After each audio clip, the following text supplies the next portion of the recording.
Paano nga ba naging dragon etong si Yuzong? At ano ang koneksyon niya kina Baxia, Wanwan, Yin, Luoyi, Zilong at Ling? Ito ang storya ng Dragon Altar. Sa silangang bahagi ng Land of Dawn, sa lupain ng Cadia Riverlands, matatagpuan ang isang sagradong lugar na tinatawag na Dragon Altar. Isang altar sa tuktok ng ulap at kabundukan na tanging ang mabibigyan lang ng pahintulot ang makakapasok. Ito ay hindi lamang isang banal na puok, kundi isang selyo sa isang sinuunang kapangyarihan na kayang wasakin ang buong lupain kapag muling nagising. Ayon sa mitolohiya, noong panahon ng walang katapusang digmaan, dalawang makapangyarihang dragon ang bumaba sa mundong ito, o ang tinatawag na Twin Gods. Ang White Dragon, sagisag ng kaayusan at liwanag, at ang Black Dragon, sagisag ng dalisay ngunit mapanganib na lakas. Kapwa silang tagapangalaga ng balanse sa Cadia Riverlands. Ngunit dumating ang masamang Diyos na si Lieh na naghasik ng digmaan at pagkawasak. Para pigilan siya, isinakripisyo ng Black Dragon ang sarili. Natalo ang kasamaan, pero naging mabigat ang kapalit nito. Ang kadiliman ni Lieh ay unti-unting nilamon ang puso ng Black Dragon. Para maligtas ang mundo, napilitan ang White Dragon na pabagsakin ang sariling kapatid. Sa huli, ang kapangyarihan ng Black Dragon ay kinulong sa Dragon Altar. At ang White Dragon ang naiwan bilang bantay ng kapayapaan. Makalipas ang maraming taon, isang propesiya mula sa mga sage o pantas ng Cadia Riverlands ang nagbigay babala. Isang mortal ang isisilang na maaaring humawak sa kapangyarihan ng Black Dragon at magdulot muli ng pagkawasak sa sangkatauhan. Nagdulot ito ng pangamba sa marami. Karugtong nito, nang isilang ang isang batang lalaki na nagngangalang Yuzong, nakita ng mga sage ang posibilidad na siya ang isinasaad sa propesiya upang magabayan at mapigilan ang nakakatakot na pagkasira. Dinala si Yuzong sa Dragon Altar at doon pinalaki. Dito na nakilala si Baxia, ang Guardian of Balance ng Dragon Altar. Si Baxia ay may tungkuling gabayan at bantayan ang bawat peligro na posibleng maganap sa Dragon Altar. Nang makita niya si Yuzong kasi yun sa Chinese guys, pero sige, Yuzong, naunawaan niya na ang batang ito ay may kakaibang lakas na maaring humamon sa balanse ng Cadia. Mula noon, naging guro at tagapayo si Baxia kay Yuzong. Pinakita niya ang landas ng disiplina, pinagaan ang panganib ng kapangyarihan sa loob ng batang mandirigma at binantayan ang bawat hakbang niya. Pero habang lumalaki si Yuzong at nagiging malakas sa pakikipaglaban, unti-unti na ring sumisiklab ang tinig ng kasamaan sa kanya. Ito isang araw, sinubukang pasukin ni Yuzong ang Forbidden Area of Dragon Soul para kunin ang reverse scale, ang selyadong artifact na nagtataglay ng kapangyarihan ng Black Dragon. Dito, naharang siya ni Baxia na nauwi sa labanan. Nagawang talunin ni Baxia si Yuzong at nahulog siya sa bangin ng kagubatan, puno ng sugat at walang malay. Sa di inaasahang pagtatagpo, inabutan siya ng isang dalaga kasama ang kanyang pamilya, si Wanwan. Dinala siya ni Wanwan sa kanilang tahanan at doon inalagaan. Si Wanwan ay mula sa Tang Clan, isang pamilya na kilala sa husay ng pakikidigma, disiplina at tapang. Kaya hindi rin mapapagkaila kung bakit tinaguri ang Agile Tiger etong si Wanwan. Kitang-kita ang kanyang tapang at bilis na parang tigre. Alam mo ba na si Wanwan ay isang ampon? At merong espesyal na kaganapan sa storya niya kung bakit siya nagkaroon ng mga tiger features or tiger marks. Nung pinanganak kasi si Wanwan, patay na talaga siya technically. Ganto na talaga siya. Pegi na talaga siya. At nagkataon na yung spirit of the Agile Tiger ay naghahanap ng tagapagmana at natagpuan siya. So nalungkot at naawa yung spirit sa kanya. Kasi isipin mo, baby pa lang, no? Wala nang buhay. Kaya ipinasa nito ang kapangyarihan kay Wanwan. So technically merong divine intervention. Kasi wala na sana siya pero nabuhay siya. Pagkatanggap niya ng kapangyarihan ng spirit of the Agile Tiger, doon na lumabas yung mga features ng isang tiger sa katawan niya. So hybrid na siya kumbaga. Tao pero may tiger features. Dahil din sa pangyaring ito, nakatadhana na maging bahagi talaga ng Oriental Fighters etong si Wanwan. Matapos nito, natagpuan siya ng leader ng Tang Clan sa kagubatan. Kinupkup siya at pinangalan ng Tang Wanwan. Pero sa kabila ng dugong mandirigma ni Wanwan, nananatili siyang masayahin at mabuting bata. Sakto na yan, si Wanwan ang nagbukas ng kaisipan ni Yuzong sa ibang paraan ng paggamit ng kapangyarihan, ang protektahan ang iba at hindi ang pagwasak sa mga ito. So bumait pala si Yuzong dahil kay Wanwan guys. Yung dating gangster ay good boy na.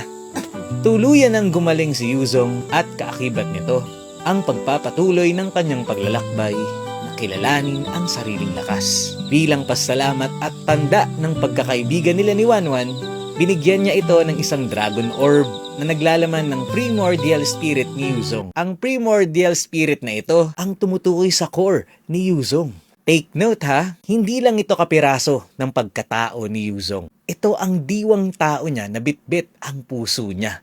Grabe, parang binigay pala ni Yuzong yung pagkatao niya kay Wanwan. Matapos nito, umalis na si Yuzong at yung pamilya naman ni Wanwan ay lumipat sa Floral Falls. Eto na, papalapit na ng papalapit ang pagtatagpo ng nakaraan. Biruin mo, kahit sa MLBB, nagkikita-kita din pala yung mga heroes. Kasi small world. Small land of dawn. Kung si Yuzong ay inilalarawan bilang reincarnation or vessel ng Black Dragon, may isa pang nagbabalik. Si Evil God Lie. Sa tahimik na nayon ng Floral Falls, isang sanggol ang nakitang nagpapalutang-lutang sa ilog. Siya ay kinupkop ng mga mamamayan at pinangalan ng Yin. Sila ang gumabay at nagturo kay Yin ng martial arts. Dahil sa likas na galing at tiyaga, si Yin ay kinilala bilang batang may pambihirang talento. Isang araw, habang nag-iensayo ng mag-isa sa bundok, nahulog siya sa isang bitag. Doon siya natagpuan ni Wanwan. At pinalaya siya nito.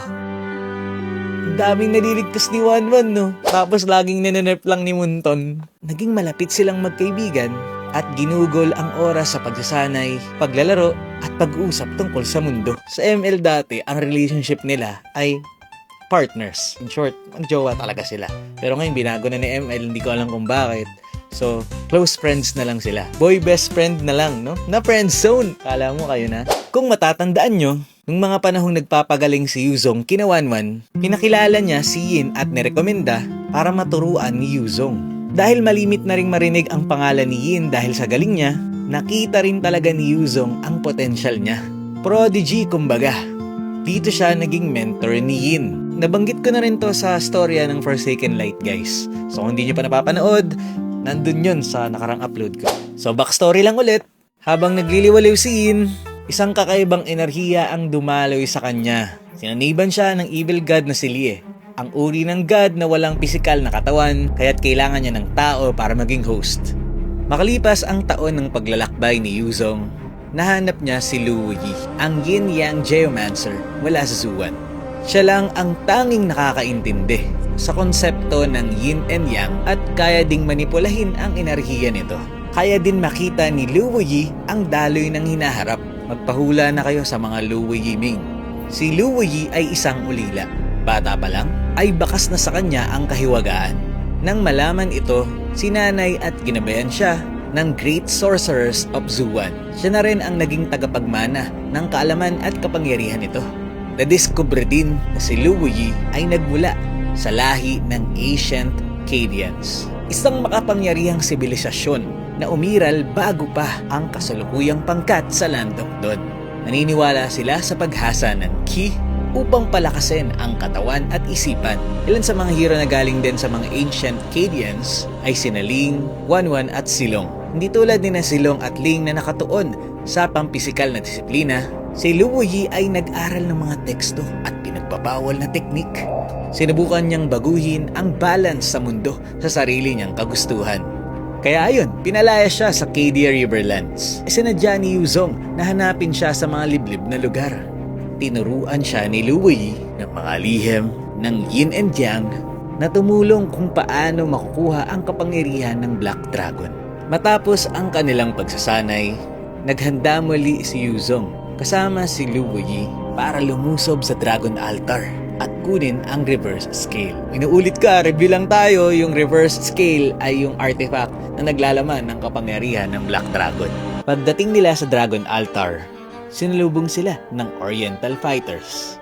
Si Baxia, ang Mystic Tortoise, si Wanwan, ang Agile Tiger, si Ling, ang Cyan Finch, At si Zilong, ang Cloud Dragon, na siya ring tagapagmana ng White Dragon. Kukwento naman natin sa mga susunod yung storya ni Ling at ni Zilong. Bromance yun guys. Magkaaway kasi talaga sila guys. Nagsimula ang sagupaan, nagbanggaan ng sibat at mga kuko. Bumagsak ang mga pader sa bilis ni Ling at hinarangan ni Baksha ang puwersang kayang yumanig ng lupa. 4 versus 1 ang pisikalan. Si Yuzong na dating mentor si Baksha, na naging kaibigan naman ni Wanwan at naging mentor ni Yin.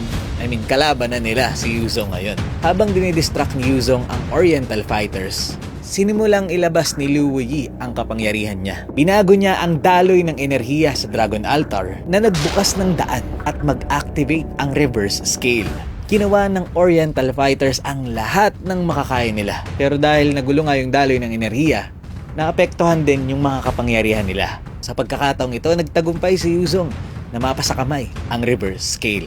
Dahan-dahan siyang pinalot nito at agad niya ring naramdaman ang paglakas niya. Noong nakuha na ni Yuzong ang reverse scale, dito niya na natanggap ang full potential ng kapangyarihan ng Black Dragon. Kaya nakakapag-transform na siya bilang isang dragon. Nilisan ni Yuzong at Lu Wuyi ang Dragon Altar para hamunin ang kaayusan ng Cadia Riverlands. Habang naghihimagsik siya sa iba't ibang dako, sumagi sa isip niya si Yin na bitbit ang Evil Godly. Naging banta ito sa plano niya. Agad niyang hinanap si Yin upang paslangin. Sumugod siya sa Floral Falls kasi nandun si Yin. Ginamit ang buong lakas para hindi na makalaban pa si Yin. Bawat tama, dama ang tensyon na halos yumanig ang paligid. Bagamat matatag si Yin, unti-unti na rin siyang nahihirapan laban kay Yuzong. Sa nalalapit na pagkatalo, dumating si Wanwan. Dito nagkaroon ng pag-asa si Yin.